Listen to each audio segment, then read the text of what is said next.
Hello and welcome to this ET Now special. I'm Nayantara Rai. You're watching a special broadcast. I am in conversation with the head of the TRAI, Mr. R.S. Sharma. It's his first TV interview since the predatory pricing norms came out. Thank you, Mr. Sharma, for talking to ET Now. Thank you. Bone of contention, you're seeing the incumbents cry foul, saying that the predatory pricing norms released by the TRAI are one-sided. They only favor Reliance Jio, one operator. What's your defense, Mr. Sharma? Well, I'm not here to really provide a defense. The purpose of this conversation, to my mind, is to essentially explain to your viewers and, of course, the consumers at large, the basic rationale and background of issuance of the, order relating to establishing principles of tariff assessment. So, I want to give a little bit of background to you first before we come on to some of the other issues. You see, the broad tariff has been under forbearance since 2004. Yeah. So basically, TRAI does not get into as to how much rates you are offering to what person. However, we have said earlier also that any offering has to be transparent, it has to be non-discriminatory, and it has to be non-predatory. Yeah. These were the broad, parameters which were defined or which were actually put out in the tariff orders.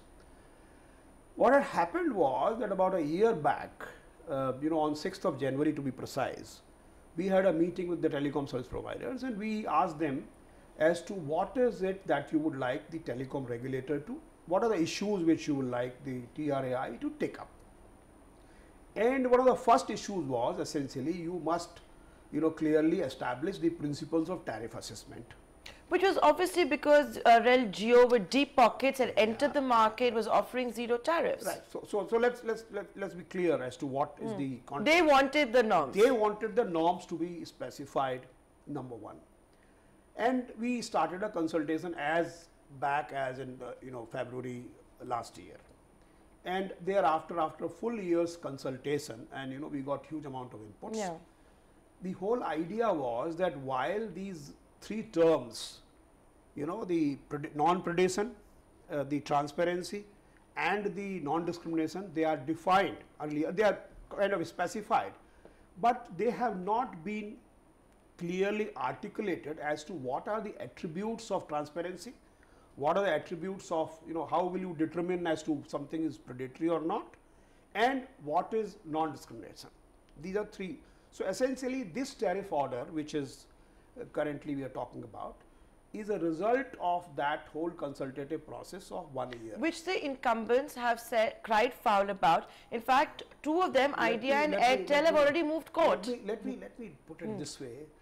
The last year, if you remember, some operator had given some promotional offers, right? And those promotional offers, there were a lot of debate as to whether those promotional offers should have been allowed or not. You remember? And similar, foul crying had taken place at that point in time also, and everybody had there was a huge debate going on. And then some operators had gone to TDSAT and challenged that the TRAI was biased in favor of some operators. That's what they had done. One operator. They said you're biased against one operator, namely Rel Jio. Name or something. But what I'm saying is that this was the cry. This was basically the allegation. And at that time, I had said that, please, the appropriate forum to challenge these orders, which actually happen after a whole consultation process in a very transparent way, is the appropriate legal forum. This is not a public debate issue, because public debate has already happened. Public debate had happened. So therefore, they challenged that particular order, and I don't know you are aware or not that some days back, their petition was dismissed. Yeah. Which means it was upheld that the TRAI acted in absolute fairness. So similarly, this is also a very unfortunate thing that people first raise a public outcry, and everybody gives a statement that TRAI is doing that, TRAI is doing this. My view is that in this country we have a rule of law. It's a most vibrant democracy of the world, and there are proper forum defined as to where you should approach. If some entity or some company or companies are aggrieved by this order, which is issued under the an act of parliament, then you should go to the appropriate legal forum, which is actually the absolute redress.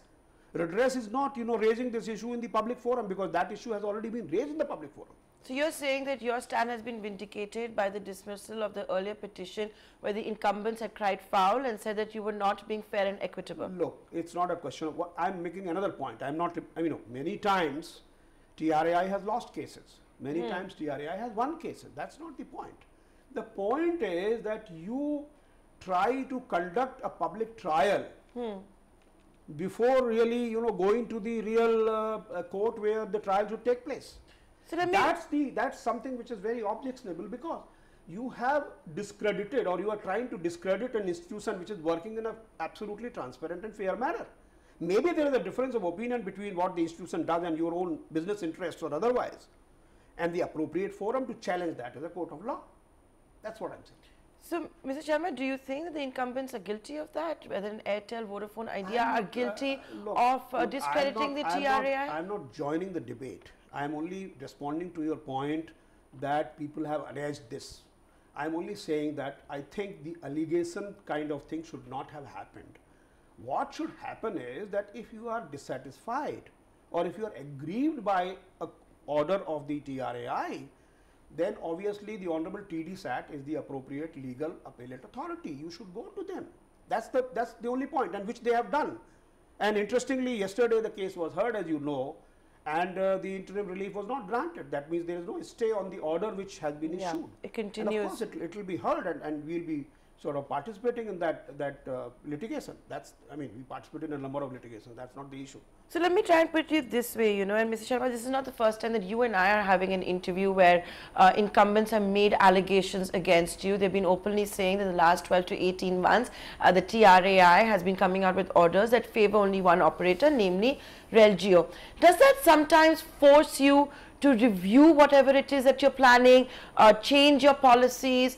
Has that ever had forced a rethink? Look, when we decide the issues, we do not decide, and we do not really take into account the fact as to if a fair decision, whom it is going to benefit, whom it is going to harm business wise, because our principles have got to be based on equity, fairness, transparency, non-discrimination, all these issues.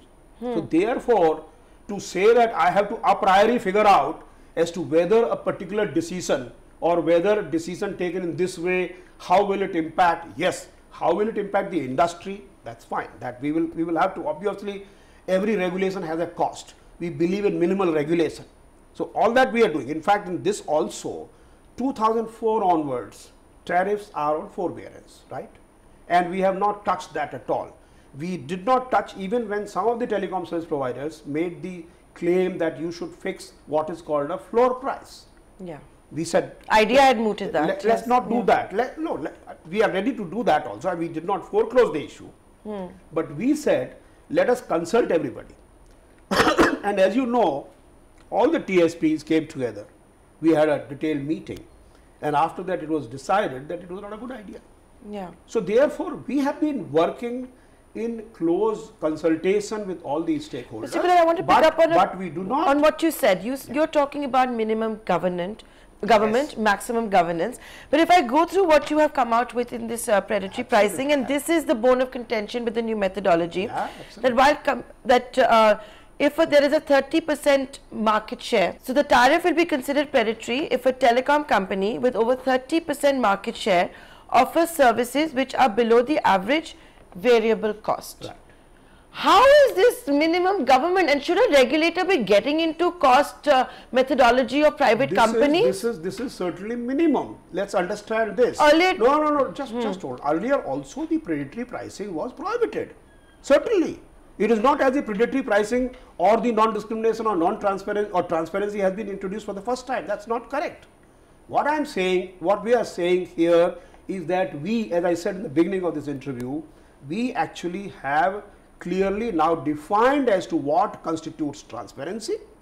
A transparency is a situation where the customer, the consumer is provided with all the relevant information relating to a tariff so that he can make an informed choice. This inter alia means that the tariff proposal should be accessible, understandable, comparable, available, all those attributes. Similarly, on non-predation also we have decided, we have said that non-predation will mean certain things. Similarly, on the non-discrimination we have said that you will create, you cannot discriminate among the customers of the same class. And if you do a classification, that classification has got to have some nexus with but the you purpose. were not doing cost methodology calculation earlier. Now you will have to calculate variable cost of private companies. No, we are not doing. What we are saying is essentially that if there is what is predatory, that's what we have defined predatory pricing, that somebody does this, offers the services below his average variable cost with an intention to kill or reduce competition in the market. That's the parameter. Intent is here extremely important, and these definitions have been taken from the Competition Commission of India Act. So it's not as if we are making up the definitions.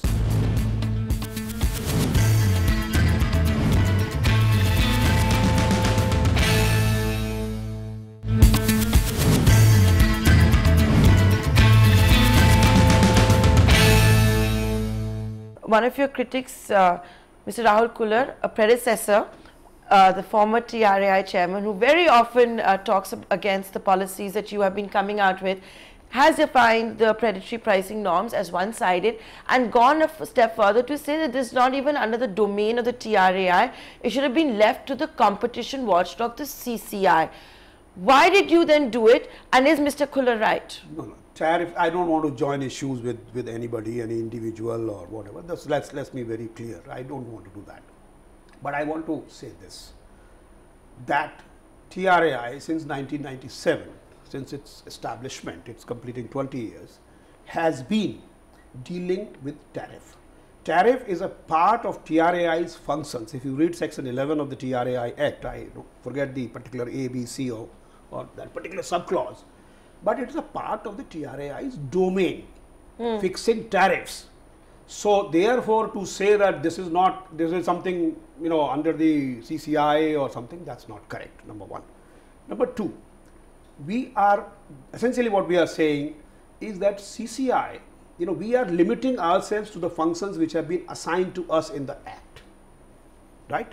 Again, if there is any issue, obviously there are courts, and there are, there's a High Court, there's a Supreme Court, people can go, and there are litigations going on in this issue, you are aware of that. This domain issue between the CCI and the TRAI is in the highest court of the land. Yeah, that's right, that's right. But Mr. Sharma, every sector has a regulator. To declare a decision on what the highest court of the land is yet to decide is a little premature, don't you think so? So you don't think you should have just left it to the CCI and not enter this messy battle that you have entered? Did you ever think of that? Look, it's not a question of messy or not. We are all working under the law, and whatever are our functions, we are expected to discharge those functions. We will not be honest to the Act or the law if we were not discharging those functions. So whatever is supposed to be discharged by us is being discharged by us. But there are sectoral regulators, the monopolistic characterization, the cartelization, etc. is supposed to be under the CCI. Look, sectoral regulator, TRAI is sectoral regulator, for your kind information, right? We are actually, and let's also understand that tariff is only a very, very insignificant part of the monopolistic behavior. Monopolistic behavior, anti-competitive practices, they don't need to be limited only to tariff. The company can exhibit such characteristics even in other sectors also. We are saying, because tariff is a limited domain which we are expected to fix and decide on, and that obviously includes deciding on the tariff principles. This is what we have done. Mr. Sharma, for all practical purposes, India is now down to 4 telecom operators. You say that your predatory pricing norms are fair and transparent. Absolutely. But isn't it ironical that 3 of the 4 telecom operators have said that it's one-sided and is unfair? If the intention of the Act was to decide on the majority vote of the telecom service providers, this could have been done this way. But I am not here into a popularity contest. I'm not here for that. I am here to implement the law. And are you not going to get much more unpopular, because now the companies will have to share? As I myself said, I am not into a popularity context. That's not my objective function. My objective function is to discharge my duties in an honest and transparent manner. And should you be getting into mundane issues like cost calculation? No, I am not going to mundane issue at all. We are basically saying that these are the 3 principles on which we will decide, and these principles will require determination of certain parameters. That's what we are saying. Maybe their problem is that they have, let's say, about a 30% share each. Airtel, Vodafone, Idea. Rel Jio has about a 13 to 14% share. So automatically it cannot be classified as predatory pricing. And therefore the incumbents cannot offer the tariffs that they feel that they want to, that they can't be the trend setters. They may have to be passive. They cannot be aggressive in promotional offers. Look, the issue is as follows. You are not correct fully. Let me explain this. The predatory pricing, which we have defined, essentially means that an operator with significant market power offers, the tariffs below average variable cost, right? With a view or with an intention to reduce or kill competition. It does not mean that anybody with significant market power cannot give promotional offers, because the intention is extremely important. Suppose there are crimes, right? Now, some action done in self-defense is not a crime. Yeah. Right? So if you I'm just giving an example, not really interpreting the law, because that's not the objective of this interview. If and neither are we qualified to do that. No, what I'm saying is this kind of misunderstanding that people with significant market power cannot give promotional offers, cannot give aggressive offers, is not correct. Because essentially the determination has to be whether this particular act is being done with a view to kill competition or not. That's important. So you are saying, could this be the message that you're sending, that the incumbents, Airtel, Vodafone, Idea, while they're being quick to disregard the predatory pricing norms, are free to come out with the kind of promotional offers they choose, and even if they're near zero? I'm not saying that. I'm not, look, let's not, what I'm saying is read the law, read the order which is very clear, which says that anything which is, below average variable cost does not become predatory in itself.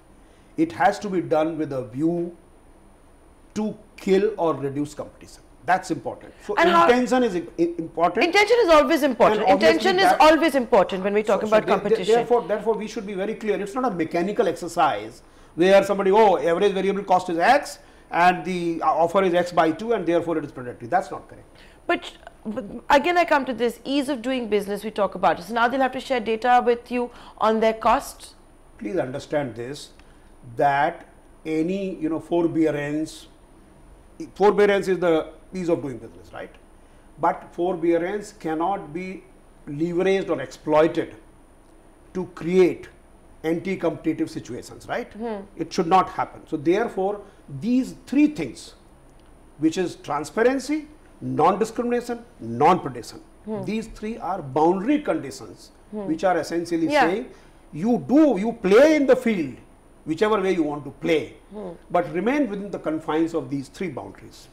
That's what we are. Does this law also protect the consumers from the 3 incumbents maybe getting together and forming a cartel? You have found them guilty of cartelization. Consumers' interest is paramount in our mind, because there are 2-3 situations. Consumers of telecom are different in some sense, not that the consumers are different, but the telecom scenario is very different. Telecom sector has got 100 crore consumers, 1 billion consumers in our country. Yeah. This is the largest consumer base of a single industry. Unfortunately, the extant law does not provide any satisfactory consumer grievance redressal mechanism. They can go to the telecom service provider, which effectively means that they are going against the person or against the entity whom they have complaints. On the appellate stage also, it is the same telecom service provider, and there is nothing beyond that. They can't approach the consumer redressal forum. So essentially, it is necessary that the regulation, orders, or whatever system we build, we should build with consumer interest in mind. That has been our. So you think main your new concern. norms are consumer friendly, and why is that? Absolutely, it is. I mean, look at one special case, non-discrimination, right? You have subscribed to a plan of company A, I have subscribed to a plan of company A, and then you know what happens, company A, without disclosing the classification norms, because I want to get out of company A for some You want reason, to port out, yeah. they say, no, I'll give you twice the data, thrice the data. Is that a bilateral arrangement? Should you not be reporting to the regulator as to what you are doing? But it's great for the consumer. Well, it's great for, but what about you? You are being cheated, right? You are paying 100 rupees for the, 1/10 of the data, and I am paying 100 rupees and getting 10 times the data. Don't you think it's unfair for you? So let's understand this way. This may be good for this consumer who had the bilateral conversation, yeah. But should that be the way it is? No. So don't you think that the regulation, just single aspect, forget about the other issues. Other issues are also very important. But this whole non-discrimination itself, yeah, transparency is itself very important. These two things are important for consumers. I mean, for example, if you give a tariff plan, which a normal human being can't understand, right? Is that a great idea? We are saying a tariff plan has to disclose all the relevant information which the consumer, so that the consumer can make a right choice and right decision. I should have the information to make appropriate decision. Is that a bad thing which we have done? Is that not pro-consumer? So, certainly, and most emphatically, I would like to say that all these three, this latest TTO is absolutely issued and has consumers' interest in mind, uppermost. And I have given you 2-3 examples. I can continue to give examples for the next 2 hours. Believe me.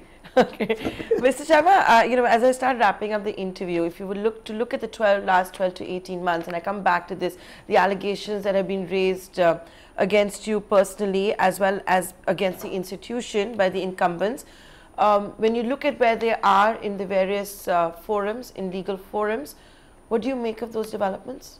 No, I don't really offer general comments. Let me tell you, as far as the allegations against me or somebody, we are not on somebody's payrolls. Please understand. We are public servants. We are discharging our duty. So somebody making allegations, I really don't want to join issues with them. But I think it's very unfortunate that people make such unsubstantiated allegations. Number one. Number two, let's understand, a regulator's job is a difficult job. It's not really, as I said, I'm not in a popularity contest, so I can't be a very popular person because whatever we do as regulators, sometimes of course it can be across the industry, it can benefit everybody, it can harm everybody in the industry, or it can, business wise, I'm saying, it can be beneficial for some, beneficial.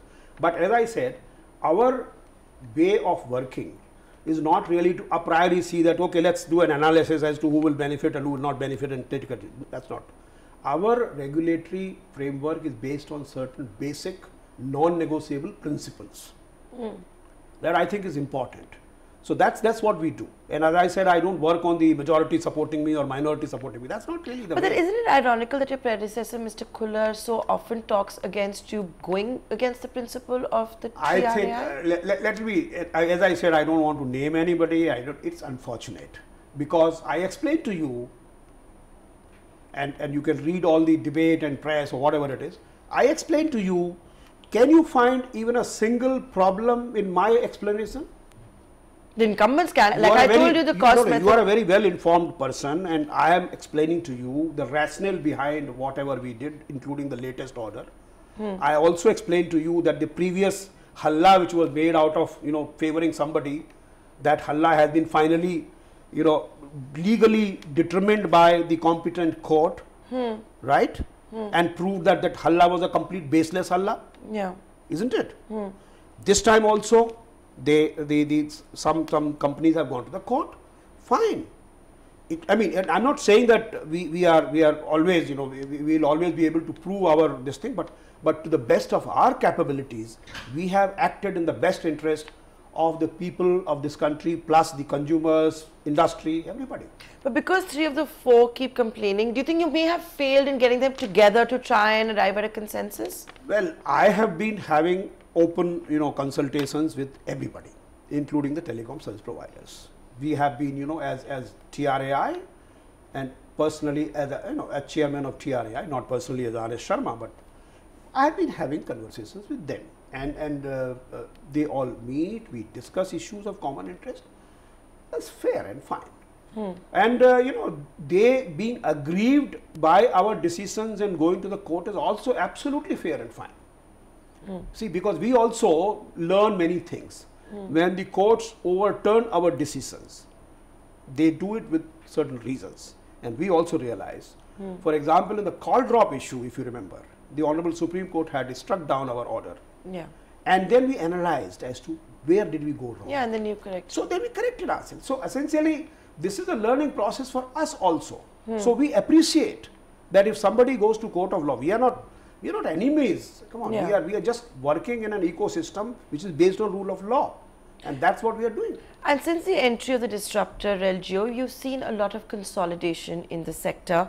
You've also seen some fantastic offerings from the incumbents for the consumers. But isn't there also a fear that because RelJio has such deep pockets, it could run the others out of business, that all of this may not be sustainable and therefore the consumer will be left with fewer choices? No, I think regulator, the TRAI job is to ensure that there is a fair, healthy competition based on principles and based on consumer protection principles. So that we will see. As far as the consolidation part is concerned, these, as I have always maintained, are business decisions of the company. So I don't want to comment on that. So Mr. Sharma, with that, I'd like to thank you very much, and thank you once again for being candid on this very contentious issue. Thank you very much. You're welcome.